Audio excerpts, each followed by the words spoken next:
नमस्कार, बहुत स्वागत है आपका। आप देख रहे हैं ईटी नाउ स्वदेश। आइए रुक करते हैं खबरों का। स्वदेश आर में सबसे पहले बात करते हैं अंतर्राष्ट्रीय योग दिवस की। तो योग सूत्र से जुड़ी पूरी दुनिया, अपना देश हो या परदेश, हर तरफ छाया है योग। योग जो मन को शांति दे और तन से दूर रखे रोग।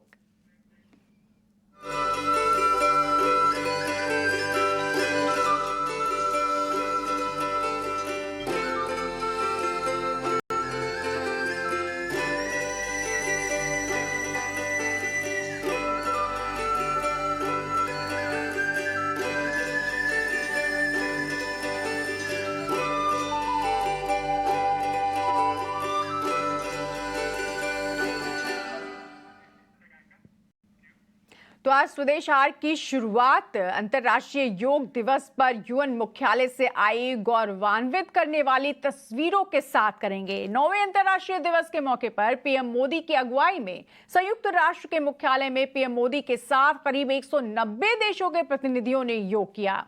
इस मौके पर पीएम ने कहा कि योग का मतलब है यूनाइट और ये पूरी दुनिया को भारत से जोड़ता है। उन्होंने 21 मई को अंतर्राष्ट्रीय योग दिवस मनाने के प्रस्ताव को मानने के लिए दुनिया का शुक्रिया अदा किया। उन्होंने कहा कि योग भारत की पुरानी संस्कृति है और ये कॉपीराइट से फ्री है।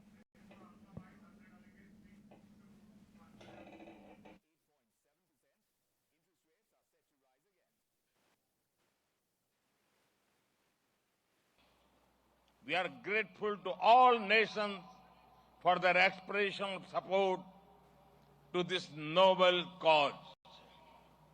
Last year, the entire world came together to support India's proposal to celebrate 2023 as the International Year of Millets.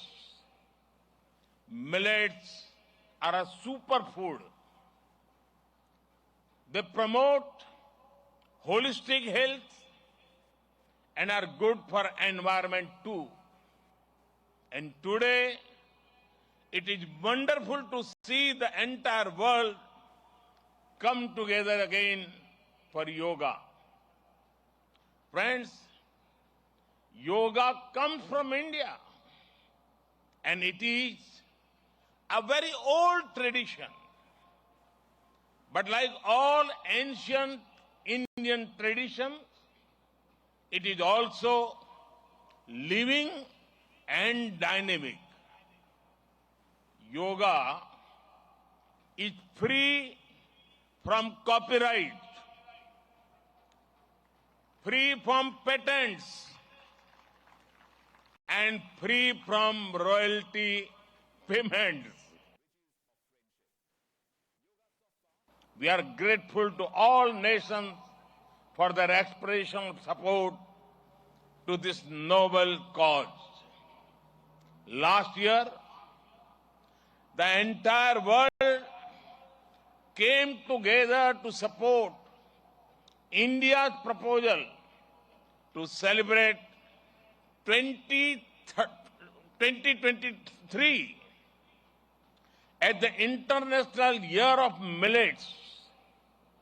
Millets are a superfood. They promote holistic health and are good for environment too. And today, it is wonderful to see the entire world come together again for yoga. तो UN मुख्यालय में आपने PM Modi की अगुवाई में पूरी दुनिया से आए प्रतिनिधियों और यूएन के अधिकारियों को योग करते हुए देखा। इस बार योग दिवस 2023 की थीम है वसुधैव कुटुंबकम के लिए योग, जिसका मकसद दुनिया के सभी लोगों की सेहत के लिए योग की अहमियत को बताना है। योग दिवस के मौके पर आज देश के कई जगहों पर केंद्रीय मंत्रियों ने भी योग किया। तस्वीरों के जरिए हम आपको केंद्रीय मंत्रियों का योग दिखा रहे हैं। राजनाथ सिंह, अनुराग ठाकुर, स्मृति ईरानी, पीयूष गोयल के अलावा अश्विनी वैष्णव, धर्मेंद्र प्रधान और हरदीप सिंह पुरी सुबह सुबह योग करते नजर आए। देश कोई भी हो, हर जगह योग की ही धूम है। कई देशों से योग करते हुए लोगों की तस्वीरें भी सामने आ रही हैं। वैसे अंतर्राष्ट्रीय योग दिवस के मौके पर योग का एक शानदार शौर्य रंग हिंदुस्तान से भी नजर आया।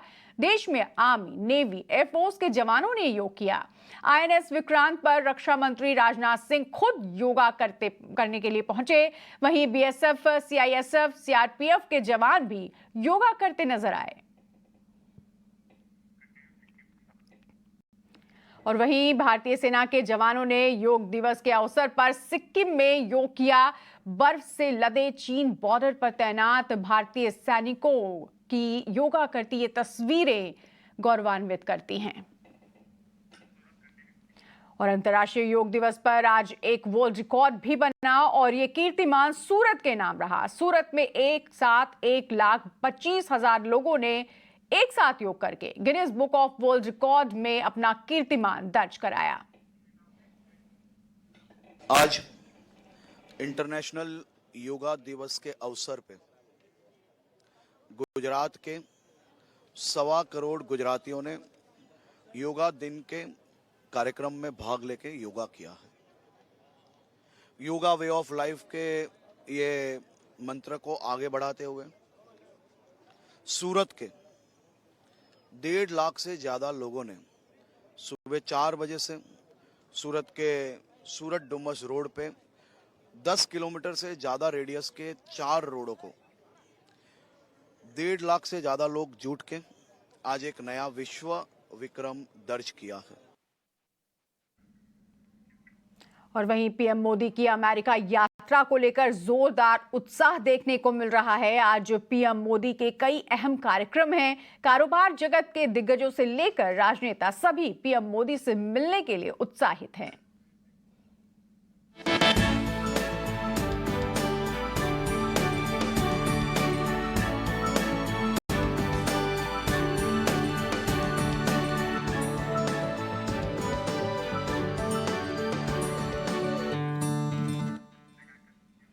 और अमेरिका में औपचारिक स्वागत से पहले टेस्ला के एलन मस्क ने पीएम मोदी से मुलाकात की। इस मुलाकात के बाद एलन मस्क ने कहा कि वो भारत में बड़ा निवेश करेंगे। उन्होंने ये भी कहा कि वो मोदी के बड़े फैन हैं। He really cares about India because he's pushing us to make significant investments in India, which it is something that we intend to do. And we're just trying to figure out the right timing. In a nutshell, it was a fantastic meeting with the Prime Minister, and I like him quite a lot. He visited our Fremont factory several years ago, and so we've now known each other for a while. I can say he really wants to do the right thing for India. He wants to be open. He wants to be supportive of new companies. And obviously, but at the same time, make sure it accrues to India's advantage, which is, obviously that's the job. I'm saying I am a fan of Modi, so he did. Yes, I'm tentatively planning to visit India again next year. चलिए आगे बढ़ते हैं, दूसरी खबरों का रुख करते हैं। इंडिगो के बाद अब एयर इंडिया ने भी 470 जहाजों का ऑर्डर दिया। ऑर्डर से ग्रोथ पर कितना असर पड़ेगा, बता रहे हैं समीर दीक्षित। जी समीर, बताएं। भारतीय एविएशन सेक्टर के लिए जाहिर तौर पे काफी एक्साइटिंग समय चल रहा है, क्योंकि लगातार जो एयरलाइंस है वो बड़े एयरक्राफ्ट ऑर्डर प्लेस कर रही हैं। पहले इंडिगो ने 500 हवाई जहाज का एक बड़ा ऑर्डर प्लेस किया और अब एयर इंडिया ने भी अनाउंसमेंट किया है कि 470 हवाई जहाज, जिसमें एयरबस और बोइंग के हवाई जहाज शामिल है, इसका ऑर्डर फॉर्मली प्लेस कर दिया गया है। फरवरी में अनाउंसमेंट एयर इंडिया की तरफ से पहले ही कर दी गई थी और अभी जो है वो purchase agreement Paris air show के साइडलाइंस पे वो परचेज एग्रीमेंट भी साइन हो गया है। और अगर आप 470 एयरक्राफ्ट ऑर्डर का कंपोजिशन देखें तो वो साफ तौर पे एयर इंडिया की ग्रोथ स्ट्रेटेजी भी नजर आ रही है। मसलन जो 470 एयरक्राफ्ट ऑर्डर प्लेस किया गया, इसमें 34 एयरबस A350-1000 शामिल है, इसमें 6 A350-900 शामिल है, इसमें 20 बोइंग 787 ड्रीमलाइनर शामिल है, जबकि 10 बोइंग 777 वाइड बॉडी एयरक्राफ्ट शामिल है। इसके अलावा 140 Airbus A320 new 70 Airbus A321 new और 190 Boeing 737 max narrow body aircraft शामिल है। तो नैरो बॉडी और वाइड बॉडी का जिस तरीके का कंपोजिशन एयर इंडिया ने अपनाया है, ये साफ दर्शा रहा है कि आने वाले समय में एयर इंडिया ये स्ट्रेटेजी लेकर के चल रही है कि वो डोमेस्टिक रीजनल कनेक्टिविटी में एक स्ट्रॉन्ग प्रेजेंस रखे, जबकि इंटरनेशनल फ्रंट के लिए भी उसने significant order wide body aircraft का प्लेस किया हुआ है। बोइंग हवाई जहाज का ऑर्डर अगर आप देखें तो उसमें 220 हवाई जहाज का ऑर्डर शामिल है, लेकिन 70 और हवाई जहाज का स्पेस रखा हुआ है, यानी कि 70 और हवाई जहाज का ऑर्डर एयर इंडिया प्लेस कर सकती है। जो क्वांटम है डील का वो लगभग $70 बिलियन का है, जैसा लिस्ट प्राइस में शामिल है, लेकिन एयर इंडिया को लगता है कि ये उनकी ग्रोथ स्ट्रेटेजी के लिए बिल्कुल परफेक्ट ऑर्डर प्लेसमेंट है। और ऐसा ही स्टेटमेंट एन चंद्रशेखरन, जो कि टाटा सन्स और एयर इंडिया के चेयरमैन है, उन्होंने साफ तौर पे कहा है कि एयर इंडिया का ये जो ऐतिहासिक ऑर्डर है, ये एयर इंडिया की ग्रोथ स्ट्रेटेजी और आने वाले समय में जो सफलता एयर इंडिया को मिलेगी उसको दर्शाता है। अगर आप बड़ी तस्वीर देखें तो सिर्फ एयर इंडिया ही नहीं, हाल में इंडिगो ने भी 500 हवाई जहाज का एयरबस के साथ में करार किया, परचेस एग्रीमेंट साइन किया। 500 हवाई जहाज और साल के 2035 के अंत तक इंडिगो के पास 1000 से ज्यादा हवाई जहाज होंगे। आकाशा एयर की इसी साल के अंत तक एक सिग्निफिकेंट ऑर्डर प्लेस करने की तैयारी कर रहा है, लगातार उसकी बातचीत बोइंग और एयरबस के साथ चल रही है। तो अगर आप बड़ी तस्वीर देखें तो ये जाहिर तौर पे एयरलाइंस का और तमाम स्टेक होल्डर्स का इंडियन एविएशन सेक्टर में जो ग्रोथ है उसको दर्शाता है, और यही वजह है कि इस अपॉर्चुनिटी को हर स्टेक होल्डर इस वक्त भुनाने की कोशिश कर रहा है और लॉन्ग टर्म स्ट्रेटेजी के साथ वो अपने आक्रामक कदम उठा रहा है। शुक्रिया समीर इस पूरी जानकारी के लिए। आगे बढ़ेंगे और एक बड़ी खबर आ रही है। जी हां, सेबी ने 5 स्मॉल कैप कंपनियों के शेयरों में हेराफेरी के आरोप में अंतरिम आदेश जारी किया है। इन कंपनियों पर बल्क मैसेज भेजकर इन्वेस्टर्स को लुभाने का आरोप है। जरा जानकारी देने के लिए हमारे साथ जुड़ रहे हैं अंकुर मिश्रा। अंकुर, जानना चाहेंगे, बड़ी कार्रवाई सेबी ने की है, कितनी ऐसी कंपनियां हैं जिन्होंने मैनिपुलेशन किया है, शेयरों में हेराफेरी की है और क्या कार्रवाई की गई है? अगर हम कंपनियों की बात करें तो ऐसी 5 स्मॉल कैप कंपनीज आइडेंटिफाई की हैं सेबी ने, जहां पर हेराफेरी हो रही थी स्क्रिप्ट में। मतलब ये है कि जो छोटे निवेशक हैं उनको बल्क एसएमएस भेजे जाते थे, वहां पर उनको लुभावने प्राइस मैनिपुलेशन के कि ये शेयर आगे बढ़ जाएगा, आप खरीद लीजिए, इस तरीके से जिसको सेबी ने नाम दिया है वो एसएमएस भेजे जाते थे, और बाद में जैसे ही शेयर का प्राइस बढ़ गया उसको बेचकर मोटी कमाई करते थे। और इसमें बड़ी चीज ये है कि यहाँ पर जो फायदा हो रहा था वो कंपनियों के साथ भी शेयर किया जा रहा था। तो ये जो अंतरिम आदेश अभी दिया गया है यहाँ पर सेबी द्वारा, और जो 126 करोड़ रुपए रॉन्गफुल गेन्स का यहाँ पे आरोप है, ये भी यहाँ पे साफ कर दें कि ये सिर्फ अंतरिम आदेश है। अब पूरा ऑर्डर, पूरी जब जांच हो जाएगी उसके बाद आया था, लेकिन अभी के लिए सेबी ने एक कड़ा संदेश भेजा है कि इस तरीके के जो लुभावने मैसेजेस आते हैं वहां पे प्राइस वॉल्यूम की रिगिंग की गई है और 226 एंटिटीज इसमें दोषी पाई गई है। बिल्कुल, तो 226 ऐसे कंपनियां जिनमें ये गड़बड़ी पाई गई थी और इसलिए बड़ी कार्रवाई हुई है, और 5 स्मॉल कैप कंपनियां हैं जिनके खिलाफ ये कार्रवाई की है सेबी ने। शुक्रिया इस पूरी जानकारी के लिए अंकुर। आगे बढ़ेंगे। इंडिगो और एयर इंडिया के बाद आकाशा एयर ने भी विमानों की शॉपिंग की है। पेरिस एयर शो में आकाशा ने 4 बोइंग 737 जेट का ऑर्डर दिया है। खबर पर पूरी डिटेल्स दे रहे हैं हमारे सहयोगी समीर दीक्षित। जी समीर, बताएं। पेरिस एयर शो में एयरक्राफ्ट खरीदने का सिलसिला लगातार जारी है और अब बारी आकाशा एयर की। आकाशा एयर ने 4 नए बोइंग हवाई जहाज खरीदने का ऑर्डर प्लेस किया है। ये बोइंग 737-8 जेट हैं, और ये जो 4 नए बोइंग हवाई जहाज आकाशा एयर खरीद रही है, इससे अब आकाशा का जो टोटल एयरक्राफ्ट ऑर्डर प्लेसमेंट है वो 76 का है, क्योंकि 72 हवाई जहाज बोइंग के पहले ही आकाशा खरीद चुका है, जिसकी डिलीवरी लगातार जारी है। और अब 4 नए हवाई जहाज पेरिस एयर शो में ऑर्डर प्लेस किया है आकाशा एयर ने। अगर आप बड़ी तस्वीर देखें तो आकाशा एयर की कोशिश ये है कि साल के अंत तक वो अपने डोमेस्टिक से आगे बढ़ करके इंटरनेशनल रूट की तरफ जाए, यानी कि अंतर्राष्ट्रीय विमान सेवा की शुरुआत कर पाए। उसके लिए वो अपनी फ्लीट साइज बढ़ा रही है।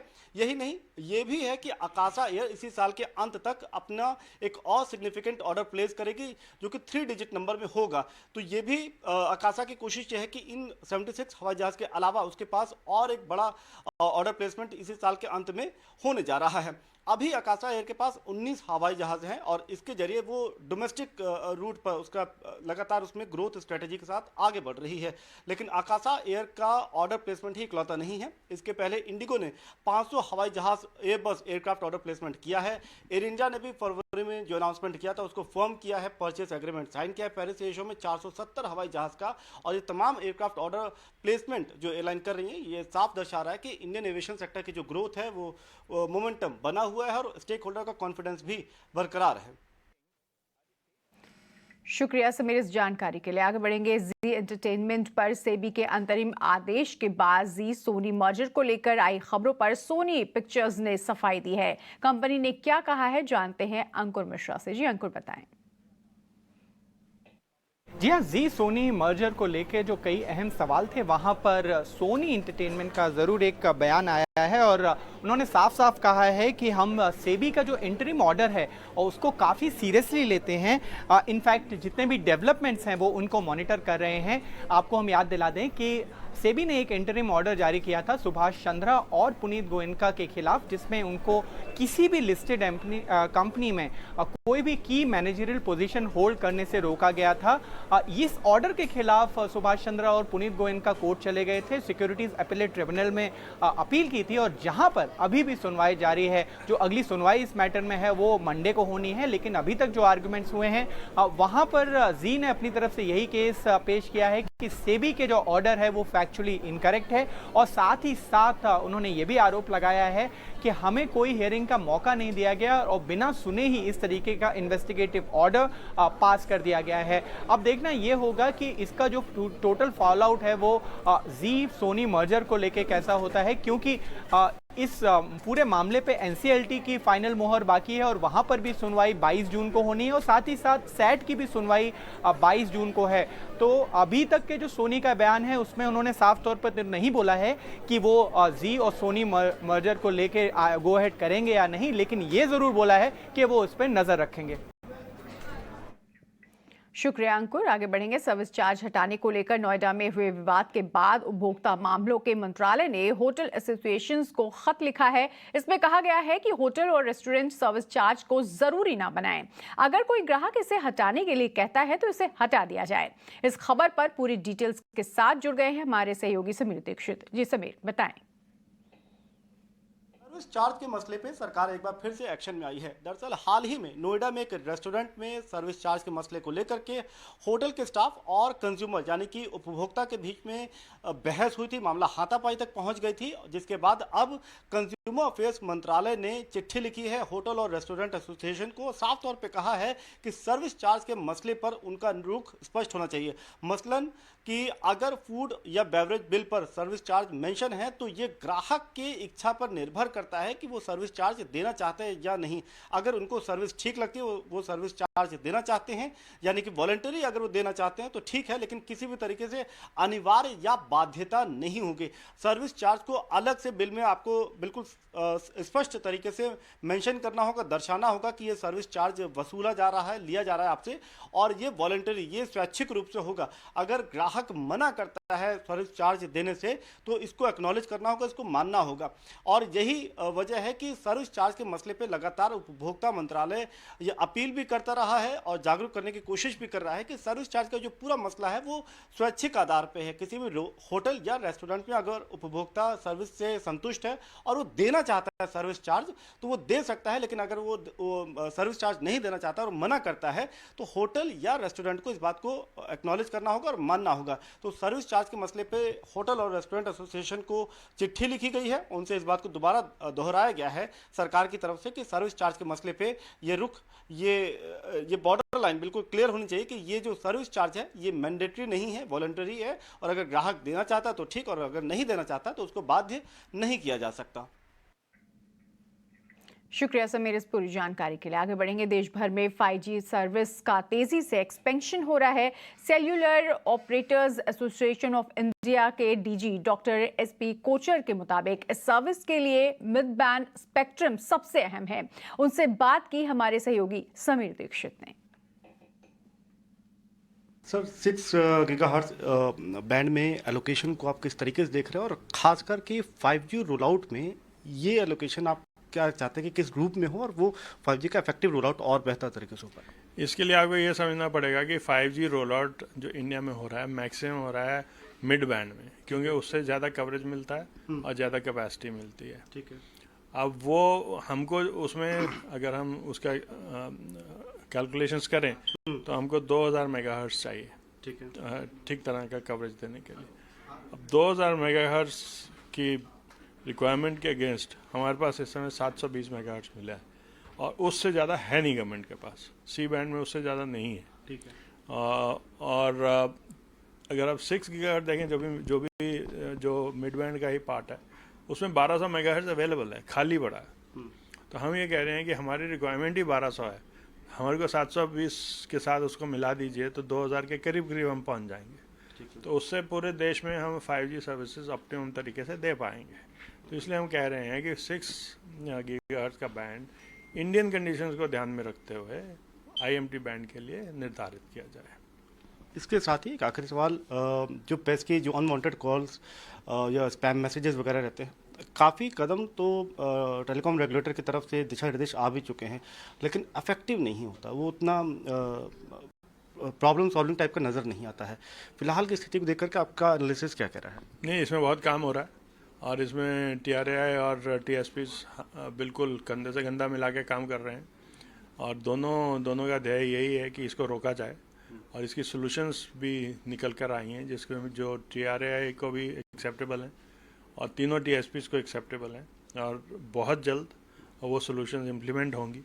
और उसका नज़रिया आपको अभी दिख ही रहा है मार्केट में कि TSPs नेटवर्क पे जो पेस्की कॉल्स आते थे उनको पता चल गया कि यहाँ पे तो अभी रिस्ट्रिक्शन लग जाएगी, तो वहाँ से आने कम हो गए हैं, अभी OTT पे ज़्यादा आ रहे हैं। तो क्योंकि OTT रेगुलेटेड नहीं है उस पर आएंगे तो उसको भी रेगुलेट करना चाहिए। और अब बात बाजार में बुल्स के जलवे की। जी हां, करीब 6.5 महीने बाद सेंसेक्स ने आज रिकॉर्ड स्तर को छुआ। सेंसेक्स और निफ्टी की रिकॉर्ड क्लोजिंग हुई। एनर्जी, फाइनेंस और मीडिया शेयरों में तेजी रही, वहीं PSU बैंक और IT शेयरों में भी खरीदारी दिखी। 9वें अंतर्राष्ट्रीय योग दिवस पर ET Now स्वदेश पर बाजार के जानकारों ने अपने पसंदीदा योगासन बताए और उसके साथ ही आपकी पोर्टफोलियो को वेल्दी और मजबूत बनाने वाले शेयर भी बताए। आइए सुनते हैं कि कौन से शेयर से आपको पोर्टफोलियो में मजबूती दिख सकती है। योग हमारे जीवन के लिए बेहद जरूरी है। मेरा पसंदीदा योग क्रिया जो है वो है प्राणायाम। ये एक प्राचीन सांस लेने की तकनीक है। सांस को नियंत्रित करके मन को नियंत्रित किया जा सकता है। और जैसे कि सबको पता है कि शेयर बाजार में काफ़ी तनाव होता है और प्राणायाम से इस तनाव को कम करने में, घटाने में मदद होती है। फोकस भी अच्छा बना रहता है। तो ये क्रिया ज़रूर कीजिए। और अब ET Now स्वदेश के दर्शकों के लिए पोर्टफोलियो को फिट करने वाला मेरा आज आपके लिए एक सुझाव, और ये सुझाव है PCBL फिलिप्स कार्बन। इसको बाय कर सकते हैं। Multi year multi top breakout बन रहा है। 144 का इसमें स्टॉप लॉस होगा, 300 का इसका टारगेट होगा। आपका जो होल्डिंग टाइम है वो 3 साल का होगा। योग हमारे जीवन के लिए बेहद जरूरी है और मेरा पसंदीदा योग है चक्रासन। क्यों? क्योंकि चक्रासन है वो स्पाइन की फ्लेक्सिबिलिटी, लंग्स की कैपेसिटी, नर्वस सिस्टम को इम्प्रूव करना, कार्डियोवेस्कुलर हेल्थ को इम्प्रूव करना और शोल्डर, आर्म और रिस्ट को मजबूत बनाता है। इसीलिए चक्रासन मेरा एक फेवरेट योग है। और अब ET Now स्वदेश के दर्शक मित्रों के लिए मेरा जो पसंदीदा स्टॉक है वो IRCTC है, जो आपके आने वाले दिनों में एक लॉन्ग टर्म के लिहाज से आपके पोर्टफोलियो को भी फिट रखेगा। करंट लेवल पे, करंट वैल्यूएशन पे 664 के लेवल पे काफ़ी अट्रैक्टिव दिख रहा है। लॉन्ग टर्म के लिहाज से मैं आपको बाय करने का रेकमेंड दे रहा हूँ। 600 रुपये का स्टॉप लॉस जरूर से फॉलो करना है और ऊपर की तरफ आपको 800 से 850 का टारगेट प्राइस एक लॉन्ग टर्म पीरियड में आपको देखने को मिल सकता है। तो स्टे फिट, स्टे हेल्थी। धन्यवाद। और अब खबर दिल्ली एनसीआर से, जहां पिछले 2 दिन से लगातार बारिश हो रही है। वहीं गुरुग्राम में आज सुबह लगातार 2 घंटे हुई जोरदार बारिश से जहां लोगों को गर्मी से निजात मिली, वहीं भारी बारिश से गुरुग्राम के इलाकों में पानी भर गया। इसका असर ट्रैफिक की रफ्तार पर भी दिखा। तेज बारिश की वजह से दिल्ली जयपुर हाईवे पर 8 किलोमीटर लंबा जाम लग गया। वहीं प्री मानसून बारिश ने सरकारी दावों और इंतजामों की पोल खोलकर भी रख दी। मैं सुबह निकला था 6 बजे के आसपास और रोज मैं घर पहुंच जाता था 10 बजे। आज तो यहीं पे 11 बज गए। जाम बहुत ज़्यादा लगा हुआ है और पानी भरा हुआ है। मैं गुड़गांव में खानसा गांव में 10 साल से रह रहा हूं। यहां पर पानी बारिश की समस्या जब होती है तो सड़कों पे इतना पानी भर जाता है कि ऑफिस के लिए 5-5 घंटे लेट पहुंचना पड़ता है। और ये समस्या है ना, ये आज तक ठीक नहीं हो पाई। सरकार से ये अपील है, इसकी व्यवस्था ढंग से की जाए जिससे कि पानी भराव कम से कम हो सके। भीषण गर्मी और लू से पिछले कई दिनों में कई राज्य गर्मी की मार झेल रहे हैं और यही वजह है कि गर्मी और लू के चलते 100 से ज्यादा लोगों की मौत भी हो चुकी है। इस हालात से निपटने के लिए केंद्रीय मंत्री मनसुख मंडाविया ने आज राज्य के स्वास्थ्य मंत्रियों और राज्य आपदा प्रबंधन प्राधिकरण के अधिकारियों के साथ हीट वेव के मुद्दे पर वर्चुअल बैठक की। इससे पहले केंद्रीय मंत्री मनसुख मंडाविया देश भर में जारी लू के संबंध में सार्वजनिक स्वास्थ्य तैयारियों की समीक्षा के लिए उच्च स्तरीय बैठक की अध्यक्षता भी उन्होंने की थी। बता दें कि लू की चपेट में आने से कई लोगों की मौत भी हुई है और कई अस्पतालों में अब भी भर्ती हैं। उत्तर भारत के कई राज्यों में लू का प्रकोप देखने को मिल रहा है।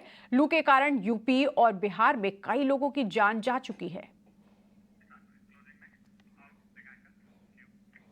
इसी के साथ इस बुलेटिन में फिलहाल इतना ही। टीना स्वदेश पर खबरों का सिलसिला लगातार जारी है। फिलहाल दीजिए इजाजत। नमस्कार।